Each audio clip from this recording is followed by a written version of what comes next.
bwatyo bwayogera Mukama. Betegera gwe twakkiriza n'abatannaba kumukkiriza bantu zisanze ensi n'emirimu gye bakoleramu. Tuli mu mbeera nga twetaaga okusasirwa kwa Mukama, Zisanze abaka, era nga tetumayina kikijja.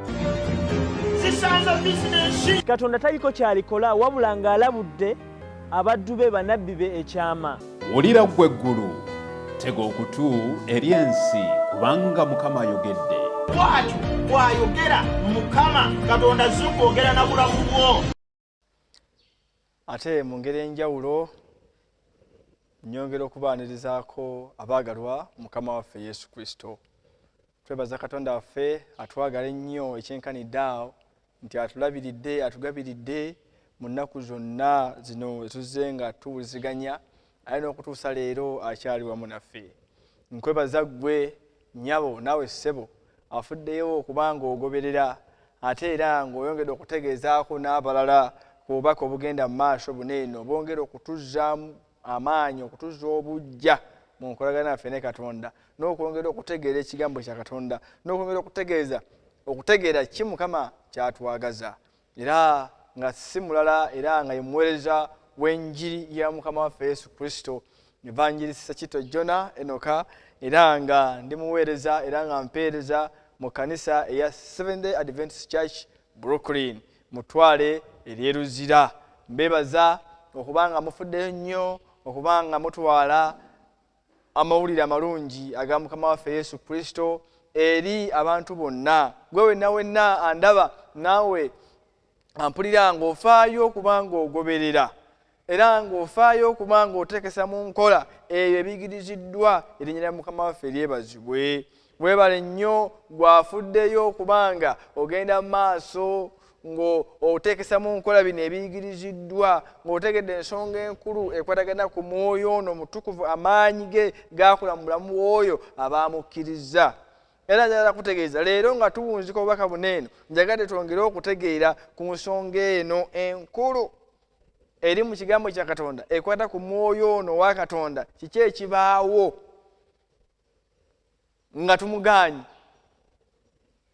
Era ngenda kubasaba twewombeeke tuweeyo okusaba nga tuyingira mu kyokuyiga kineeno. Kitaffe atwagala, tukwebaza kubanga ennaku zonna ozze ng'oyogera naffe, era tukusaba oyongere okwogera naffe okuyita mu kyokuyiga kineeno. Mwoyo Mutukuvu ayongere okutegeeza n'okunyweza n'okuluŋŋamya ffenna ebirowoozo byaffe okwongera okutegeera obukulu bwe mu bulamu bwaffe ku bwa Yesu Kristo Mukama waffe. Amiina, amiina. Buno era lunaku olusembayo mu bwabubaka bwaffe buneeno, naye nga njagala okubategeeza tukyagenda mu maaso n'okufuna obubaka obw'enjawulo, era tukyagenda mu maaso n'okujjuzibwa obujja mu kutegeera ekigambo kya Katonda, era tukyagenda mu maaso n'okufuna obubaka mu puroguramu eno bw'atyo bwayogera Mukama tobusubwanga. Abaweereza ba Mukama bagenda kubeera bangi nnyo nga twongera okuba nga tugattulula ku nsonga ez'enjawulo okuyita mu kigambo kya Katonda. Saagadde osubwe, beerako, tegeeza abalala okuba nga babeerako ssaawa nga zineeno mu by'okuyiga bineeno. Ekibi ekitasonyiyibwa. Tuzze nga tuyiga ku mwoyo wa Katonda, tuzze nga tulaba yaani akola ki mu bulamu bwaffe, tumufuula tutya, biki byakola, biki bye yakola. Naye mu nsonga eno nga tumaliriza, njagadde okutegeeza ebigambo bineeno, waliwo ekibi ekitasonyiyibwa. Ekibi ekyo ekitasonyiyibwa tugenda kukisanga mu kitabo kya Matayo essuula 12 olunyiriri lwa 30 paka ku lwa 32. Otegeere ensonga kyeno gy'olina okuba nga osizaako essira. Tumaze okuba nga tuyiga ku mwoyo mutukuvu ono, mwoyo wa Katonda, mwoyo wa Yesu. Naye leero ebyawandiikibwa bigenda tugamba era bitugambye nga tugenda okuyiga waliwo ekibi ekitasonyiyibwa. Kyekiriwo ekyo kyenjagadde otegeere ate mu kyokuyiga ky'olunaku olwaleero. Bayibuli egamba nti omuntu atabeera nange mulabe wange, era omuntu atakuŋŋaanyiza wamu nange asaasaanya. N'agenda maaso n'agamba kyenva mbagamba nti abantu balisonyiyibwa buli kibi n'ekyokuvvoola, naye okuvvoola omwoyo tekulisonyiyibwa. Olw'okuba nga tuzze nga tuyiga ku nsonga eno eya Mwoyo Mutukuvu byakola mu bulamu bwaffe, kya nsonga nnyo okutegeera ensonga eno gwe muganda wange. Obeereyo ng'otegeera ddala gwe wogaanira okuwulira eddoboozi ly'omwoyo omutukuvu kyekigenda okubanga kikutuukako ye tuva lutya omwoyo omutukuvu ate kijja kitya okubeera nga kyekino ekibi ekitasonyiika ate nga Mukama agamba nti yajja okubanga atusonyiwa ebibi byaffe. Matayo eyo yennyini essula tubaddemu 12 ayongera nategeeza ebigambo bino eno nti buli muntu alivoola omwana wa Katonda alisonyiyibwa, naye buli muntu alivoola omwoyo omutukuvu talisonyiyibwa, newankubadde mu mirembe egyakaakano newankubadde mu mirembe egigenda okujja. Nti buli muntu alivoola omwana w'omuntu alisonyiyibwa, naye buli muntu alivoola omwoyo wa Katonda, buli muntu alivoola omwoyo omutukuvu abaagalwa otagenda kusonyiyibwa. Kijja kitya okubanga abo tebajja kubanga basonyiyibwa. Naye Bayibuli eyo egamba ebigambo ebyo ate yerimu ebigambo ebigamba nti mu kitabo kya Timoseewo ekisooka essuula ey'okubiri olunyiriri olusooka lugamba nti ayagala abantu bonna okulokoka era okutuuka mu kutegeera ddala amazima. Mukama Katonda ffe ow'omuggulu ayagala abantu ffenna okuba nga tulokolebwa. Kijja kitya okuba ate nga waliwo ensonga eyo ey'ekibi eyitasonyiikika oba eyitasonyiyibwa? Kubanga w'oyogera ku kibi eyitasonyiyibwa kitegeeza omuntu oyo agenda kufiira mu kibi ekyo era tagenda kubanga alokolebwa. Naye Timoseewo atugambye ye Mukama Katonda waffe ayagala buli muntu okulabika nga alokolebwa. Ali ekibuuzo ky'olina okwebuuza, kinsonga kyeyo lwaki mwoyo mutukuvu ono oba okuvoola omwoyo mutukuvu neno tekujja kubanga kusonyiyibwa? Yokaana nekisooka essuula esooka olunyiriri olw'omwenda Bayibuli egamba ebigambo bino eno. Njagadde tugoberere mpola mpola okutegeera ensonga eno ey'ekibi ekitasonyiyibwa. Mu Yokaana esooka 1:9 agamba nti bwe twatula ebibi byaffe yewa amazima era omutuukirivu okutusonyiwa ebibi byaffe n'okutunaazaako byonna ebitali bya butuukirivu. Kakati bw'abanga ye wa mazima era nga mweteefuteefu okubanga atunaazaako ebibi byaffe byonna, ate kino ekibi ekitasonyiikika kya ngeri ki? Kubanga yatugambye bwe twatula ebibi byaffe buli kibi kyonna ye waali era wa mazima okubanga atusonyiwa. Kati ekibuuzo kiyinza kitya okubanga waliwo ekibi ekyo ekitasonyiikika? Era ekibi ekyo ekitasonyiikika kyekiruwa?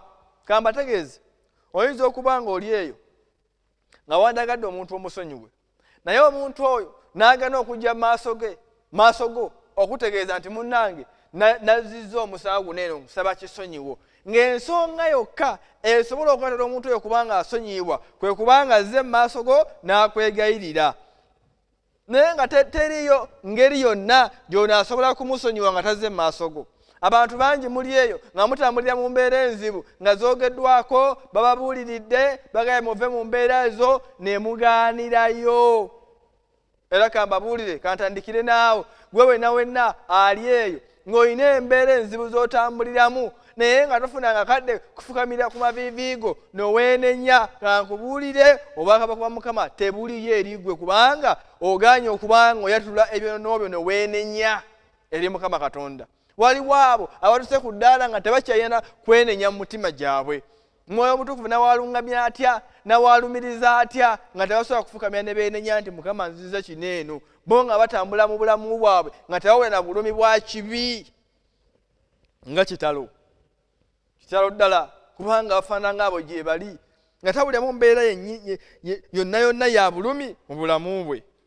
Kyenva ne mbagamba nti abantu balisonyiwa buli kibi, naye ekyokuvoola omwoyo omutukuvu ekyo tekirisonyiika. Ali mu kunnyonnyola n'agamba nti ekibi ekitasonyiyibwa si kika kya kibi nedda, naye kannyonnyole kino kitwogerako ekibi ekitasonyiikika lyessa oba omutendera ogw'okwonoona. Gamba buli waliwo abantu abatuuka ku ddaala ery'okwonoona nga bali ku ddaala lya waggulu nnyo. Agambye lyeddaala obessa omutendera omuntu gwatuuka ogw'okwonoona okulemerako nga tuyinza nga tuziyiza okukola kwa Katonda mu bulamu bwaffe. Olwebaddekaawo ng'omuntu takyawulira ddoboozi lya Mukama Katonda, ne babeerawo okulabula kwonna. Waliwo baddeko abantu nga balumbye poliisi ne bagamba muyimirire nga tebasobola kuyimirira, era ekidirira kwe kubakuba amasasi ne bafa. Nga tebakyalina kutya oba muyina emmundu oba temuyina, bo nga balumba bulumbi. Abantu bangi mu nsi muno baluse ku ddaala nga tebakyalina kuwuliriza ddoboozi lya Katonda, nga baziyiza okukola kwa Katonda mu bulamu bwabwe, nga bagaana eddoboozi lya Mukama Katonda eribatuukako mu mayumba gaabwe, ku mirimu gyabwe. Ne leero wenjogera ebigambo bino eno, ng'ebigambo obiwulidde naye nga oziyiza okukola kwa Katonda, oziyiza eddoboozi lya Katonda. Obukakafu obulaga ekyo bwe buno abaagalwa. Kubanga omaze okugaana okuwa eddoboozi lya Katonda, kubanga tokirabe nti ekibi kino eno ekitasonyiikika kibi era buba bujeemu. Kitegeeza we kiba kibi, ekibi kwe kumenya etteeka lya Katonda. Kubanga tukimanyi bulungi mu kitabo kya Yokaana ekisooka essuula ey'okusatu olunywa olwokuna, Bayibuli egamba ebigambo bino eno nti buli muntu yenna akola ekibi akola n'obujeemu, era ekibi bwe bujeemu, era ekibi kwe kumenya etteeka. Kati twogera ku kibi ekitasonyiikika, etegeeza omuntu aba atuuse ku ddaala ery'okumenya etteeka lya Katonda oba ery'okumenya ebiragiro bya Katonda nga takyalina nassa, nga takyalina bulumi, nti newankubadde ng'ayonoona ng'amenya ekiragiro kya Katonda, ng'amenya ebiragiro bya Katonda, tatambula nga kigambo kya Mukama bwe kiri, nga takyawulira bulumi, takyawulira kukoowoola. Mwoyo Mutukuvu n'ayogera naye okuyita mu kigambo kya Katonda, okuyita mu bantu ab'enjawulo. Ne leero tuli mu kwogera oze ng'owulira, gwe mukyala gwe ali eyo naawe omwami, ng'oze ng'owulira ebigambo bino eno, okuyita ku zi TV, okuyita ku maleediyo, okuyita mu bubaka obw'enjawulo, naye gwe n'olemera ku kumenya ebiragiro bya Katonda ng'okimanyidde ddala nti kibi, naye n'osigala ng'okyakitambuliramu. Kyova olaba obukakafu obwokubiri tugamba nti ogwe musango oguzzibwa eri Omwoyo Mutukuvu. Mwoyo Mutukuvu ajja n'akutegeeza, kubanga twakirabye nti ge mazima, era bwe gaba ge mazima galuŋŋamya amazima gano ag'ekigambo kya Katonda, n'otegeera bulungi ebiragiro bya Katonda, naye n'obeera ng'ogaanidde ddala naye ng'otegedde amazima. Kugamba nti oba ozizibwa omusango eri Omwoyo wa Katonda, eri Omwoyo Mutukuvu, kubanga tukimanyidde ddala abaakuyigiriza. Kristo agamba mu Yokaana 14:26, naye omubeezi Omwoyo Mutukuvu Kitange gw'alituma mu linnya lyange, oyo alibayigiriza byonna ebyange. Wamala okuyigiriza Mwoyo wa Katonda, kubanga twakirabye nti Mwoyo Mutukuvu Katonda ddala. Wabanga Mwoyo Mutukuvu ali mu kuyigiriza, Katonda y'aba akuyigiriza, aba akutegeeza by'olina okuba ng'okola. Wamala okuyigiriza, era yayogera mu kigambo kya Katonda mu Yokaana 16:13 twalabyewo, naye bw'alijja Omwoyo Mutukuvu alibaluŋŋamyanga mu mazima gonna. Mwoyo wa Katonda azze ng'aluŋŋamya ensi eno, azze ng'ategeeza abantu kye balina okuba nga batambuliramu mu nsonga ey'ebyamaka, mu nsonga eby'enkulaakulana, mu nsonga ey'ebyokusinza, mu nsonga ey'okulya, mu nsonga ey'okunywa. Kankubuulire, Mwoyo wa Katonda azze ng'abikulira abantu okuyita mu kigambo kino Bayibuli amazima gonna, ng'abategeeza balina okuba nga batambula. Aluŋŋamizza, ayigiriza amazima g'ekigambo kya Katonda. Abaffe amazima ganeno galuŋŋamya, amazima gano gayigiriza ge galuwa okuyita mu kigambo kya Katonda. Twalabye nti amazima ganeno ye Yesu Kristo, kubanga yayogerako mu kitabo kya Yokaana essuula ey'14 olunywa lw'omukaaga nti nze kkubo n'amazima n'obulamu. So amazima agasooka Mwoyo Mutukuvu ono gayigiriza ye Yesu Kristo. Amazima amalala twalabye nti ekigambo kyo ge mazima, obatukuze mazima kubanga ekigambo kyo ge mazima. Ate mujjukire nti Mwoyo ono yennyini ye yaluŋŋamya abantu bano abaawandika ekigambo kino eno n'alyoka ayigiriza. Kale amazima g'ekigambo kya Katonda gamaze okuba nga gajja eri ggwe ne gakutegeeza amazima gonna agali mu kigambo kya Katonda. Kitegeeza ki? Nti Bayibuli yonna byeyigiriza byonna mazima, Mwoyo byaluŋŋamya byayigiriza eri ggwe. Amazima amalala abaagalwa gali mu kitabo ekya Zabbuli ey'Ekikumi-19 olunywa lw'Ekikumi-42. Bayibuli eyogera ebigambo bino eno ng'ayongera okunyweza amazima ago gayogerako waneeno. Zabuli 10:19 142 Bayibuli egamba weti, obutuukirivu bwo bwe butuukirivu obw'emirembe gyonna, n'amateeka ago ge mazima. Tukirabira nti n'amateeka ga Mukama ge mazima, Mwoyo Mutukuvu galumiriza, galuŋŋamya, gasomesa. Olw'okubanga Mwoyo Mutukuvu ajja eri Kristo n'aleeta eri ffe, byonna byonna Kristo bye yakola ng'ali ku nsi kuno eno gaali mazima. Era bye bimu byatera okuyita Mwoyo Mutukuvu byalina okuba nga atusomesa, ng'anyweza mu bulamu bwaffe, ng'anyweza mu bulamu bwo muganda wange ampuliriza. Tulabe nti Kristo ge mazima, kigambo kye ge mazima, n'amateeka ge mazima. Kale tugenda kulaba ataliko okukulumiriza okuba nga onywerera mu mazima ago, atuluŋŋamya mu mazima ago. Era amazima ago gatuluŋŋamyamu ye Yesu Kristo. Amazima ago kye kigambo kye, amazima ago bye biragiro bye. Alumiriza, twalabye nti alumiriza ensi olw'ekibi, olw'obutuukirivu era olw'omusango. Bw'aba amaze okuba nga atuyigiriza n'aluŋŋamya era bw'atyo alumiriza ensi olw'ebyo byazze ng'ayigiriza olw'omusango. Leero njagala kutegeeza Mwoyo wa Katonda azze ng'alumiriza kubanga yayigiriza, leero agenda kujja ng'akola ki? Ng'alumiriza ensi olw'ebyo byazze ng'ayigiriza eby'ekigambo kya Katonda eky'amazima.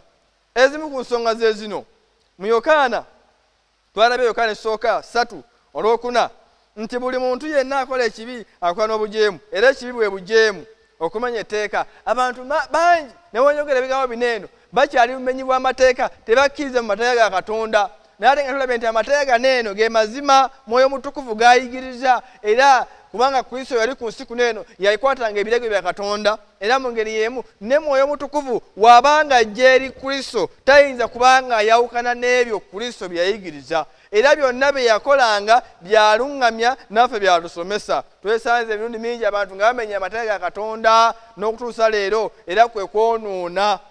Jjukira tuli ku kibi ekitasonyiikika. Ensonga ey'okuna agoberera, Omwoyo ono Omutukuvu aleeta obumu, aleeta ate obumu. Mu Bakolinso ekisooka essuula ey'12 olunyiriri olw'13 Bayibuli eyogera ebigambo bino wammanga nti kubanga mu Mwoyo omu ffenna twabatizibwa okuyingira mu mubiri gumu. Mwoyo wa Katonda ono aleeta obumu mu bantu. Kubanga tumala okubatizibwa ffenna tuyingira mu mubiri gumu ogwa Mukama waffe Yesu Kristo. Kubanga nabagambye nti bwe tumala okubatizibwa tujjuzibwa Mwoyo wa Katonda oyo n'atandika okuba nga atufaananya Kristo. Etegeeza Omwoyo Mutukuvu abeerawo, tewabeerawo kwawukanamu nti ono waggwanga weeriti, ono waggwanga weeriti. Nedda, kubanga ye atufaananya Kristo ffenna. Tubeera bantu, tubeera baaluganda nga tumaze okuba nga tufuna Mwoyo wa Katonda. Atugenda okubeera omuntu atya? Omuntu omu. Nga birungi Mwoyo Mutukuvu byakola mu bulamu bwaffe. Naye ekyennaku ng'amaze otuyigiriza, amaze otuluŋŋamya, amaze okulumiriza, era ng'amaze okuleeta obumu, kyakabi okuba nga tugaana okuba nga tuwuliriza ebyo byazze okuba nga atuyigiriza, byaluŋŋamiza okuyita mu kigambo kyawe ne tubigaana. Amazima ago gazze okuba nga atuyigiriza, gatuyigiriza okuyita mu bantu ab'enjawulo nga basoma ekigambo kya Katonda, tuganya ogakkirizaamu nga kitalo.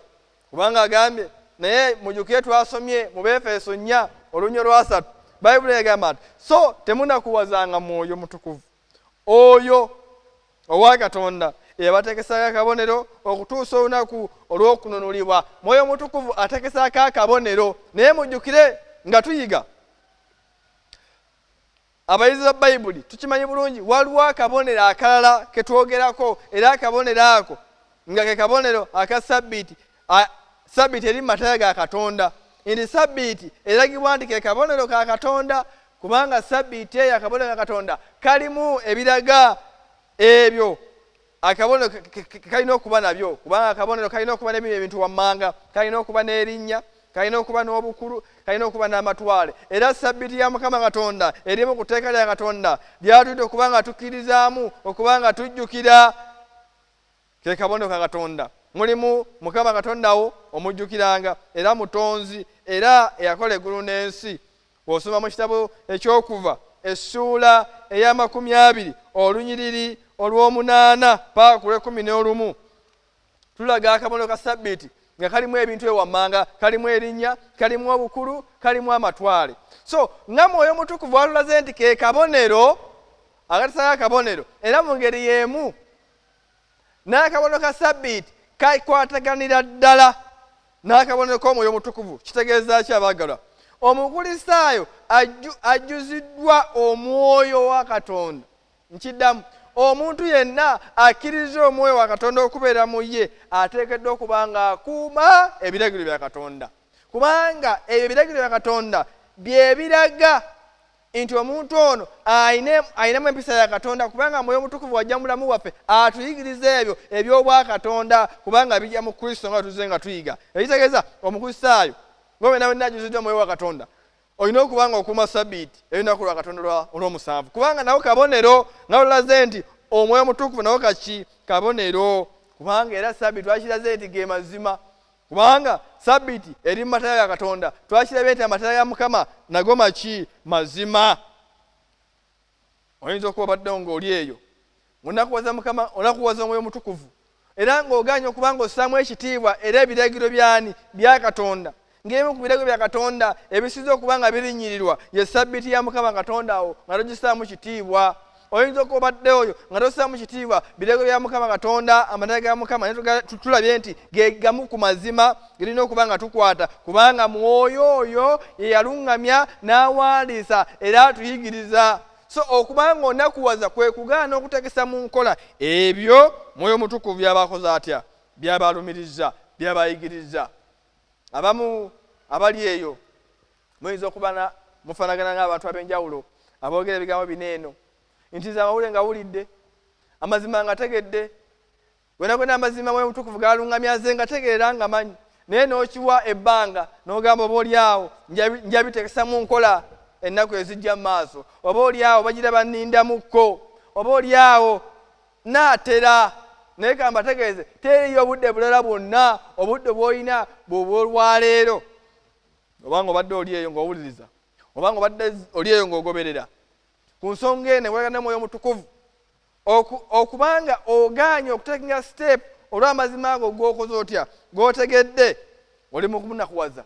Oba otaddewo ekisenge, obanga omuntu alina essimu ye n'aginyiga n'agijjako, abantu bangi baba baagala okuba nga boogerako naye, naye olw'okuba nti essimu ye aba agiggyeko, buli agezaako okuba nga akuba tasobola kuba nga amufuna. Y'ensonga lwaki ne leero njala kutegeeza waliwo abantu bangi abaggyeko essimu nga baganya okuba nga Kristo Mukama waffe abategeeza eri amazima gano eno, nga bateekawo ebisenge mu bulamu bwabwe, bw'amazima nga bagategeera ne bakomaawo ne bagenda okuba nga bategesa mu nkola. Mwoyo akulumiriza, akutegeeza ku mazima gonna gazze ng'ayigiriza. Y'ensonga lwaki Kristo anyweza ensonga eyo agamba nti ali bayigiriza amazima gonna, amazima gonna ag'ekigambo kya Katonda. Mwoyo Mutukuvu tayigirizaako bitundu, ajjayo amazima gonna ag'ekigambo kya Katonda.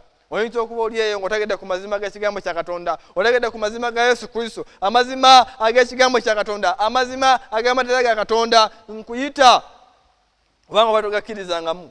Kkiriza leero oleme kunakuwaza Mwoyo Mutukuvu, kubanga abanakuwaza Mwoyo Mutukuvu tebagenda kusonyiyibwa, kubanga banakuwaza Mwoyo Mutukuvu oba onakuwayiza Katonda ddala mwene, tasigazaayo kyansi ndala, oganye okwenenya, kubanga omuntu awulira obunafu bwazze ng'akola ateekisa step eddako ne yeegayirira n'agamba ayi Katonda, nze nga ntambula bubi, nze nga sissaamu kitiibwa kigambo kyo, nze nga sissaamu kitiibwa biragiro byo, naye leero onsaasira, onsonyiwe, nze bujja enkolagana yange naawe. Awo Mwoyo Mutukuvu wagenda okukola amakulu mu bulamu bwo.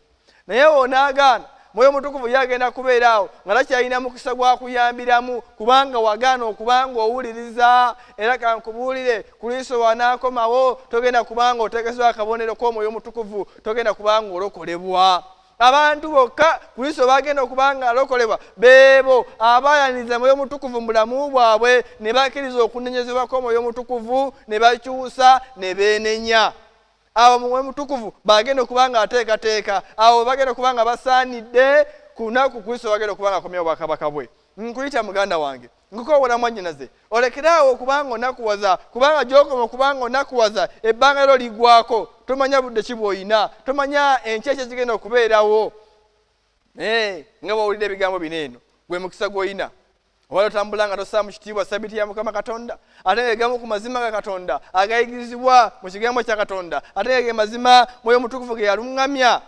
Toyinza gamba nti okkiriza mu Yesu Kristo n'ogana okubanga okkiriza mu Mwoyo wa Katonda aluŋŋamya ebigambo bino eno. Toyinza kubanga okkiriza mu kigambo kya Katonda, toyinza kubanga okkiriza mu Mwoyo Mutukuvu ate nga tokkiriza mu kigambo kye yaluŋŋamya. So kwe kuva olwo okutugenda maaso nga tukola nga tugaana okuba nga tussaamu ekitiibwa eyo Mwoyo Mutukuvu byazza okuba nga atutegeeza, byazza okuba nga atuluŋŋamya, byatuyigiriza. Mukama atusaasire. Abaze nga batambula mu mbeera eyo twenenye, tukyuke, kubanga twalaba siteepu emu ekolebwa okuba nga tufuna Mwoyo Mutukuvu kwe kwenenya ne tubatizibwa. Kale nkuyita gwe wenna ali eyo nga weta okuba nga ofuna Mwoyo Mutukuvu togenda kuba nga omunakuwaza.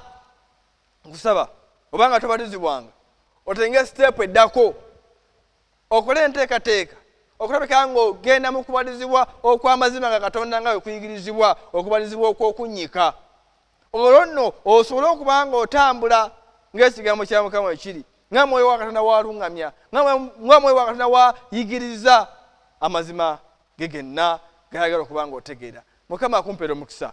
Muzikiza ndi gy'oli era kola enteekateeka eri ekkanisa eya Seventh Adventist Church eba n'okubatiza, kubanga tuli mu nteekateeka ya kubuulira njiri. Yonna yonna gy'oyinza okuba ng'oli okola enteekateeka n'ofuna ekkanisa n'ogamba nze okuyita Bufiri Ebyeni nategedde obuzibu, bulijjo sikolanga ng'ekigambo kya Mukama we kiri, bulijjo sitambulanga bulungi, bulijjo nzivoola, sizzaamu kitiibwa biragiro bya Katonda, naye nasazeewo okukyuka nsobole okufuna Mwoyo wa Katonda oyo agenda okunkusobozesa okuba nga mpangula ensi eno. Ojja kuba nga ojja era ng'ogenda ku makanisa ago waliwo enteekateeka y'okubatizibwa, weetwala Yesu Kristo ng'omulokozi wo. Mukama akumpeera omukisa. Nsaba twewombeeke tuweeyo okusaba. Ayi Katonda omukulu ow'omugulu, okuyita mu zino zonna ennaku ne wiiki eno ozze ng'oyogera naffe, ozze ng'oyogera n'omukyalo oyo, ozze ng'oyogera n'omusajja oyo, ozze ng'oyogera n'omuvubuka oyo eri amazima ag'ekigambo kyo. Tukwebaza kubanga otubikulidde obuweereza bw'Omwoyo Mutukuvu mu bulamu bwaffe. Tukusaba nga tukwegayirira otujjuze ffe ffenna Omwoyo oyo w'amazima, Omwoyo oyo omutukuvu atukyusize ddala tukufaananire ddala. Abanaatulaba, abanaatuwulira balabe gwe Kristo, baleme okulaba ffe. Tukwegayirire Ayi Katonda eri omusajja oyo, omukyalo oyo Mukama yeetaaga okuba nga yeeteekateeka okuba nga yeenenya abatizibwe muwe omukisa ogwo, era abatizibwe nga gwe wabatizibwa asobole okufuna ekirabo Omwoyo Mutukuvu amuteeketeeke olw'okuddako omulundi ogwokubiri. Kwe kusaba kwange n'okwegayirira nga mpita mu Kristo Yesu Mukama waffe. Amiina, amiina. Mukama abampeera omukisa abaagalwa.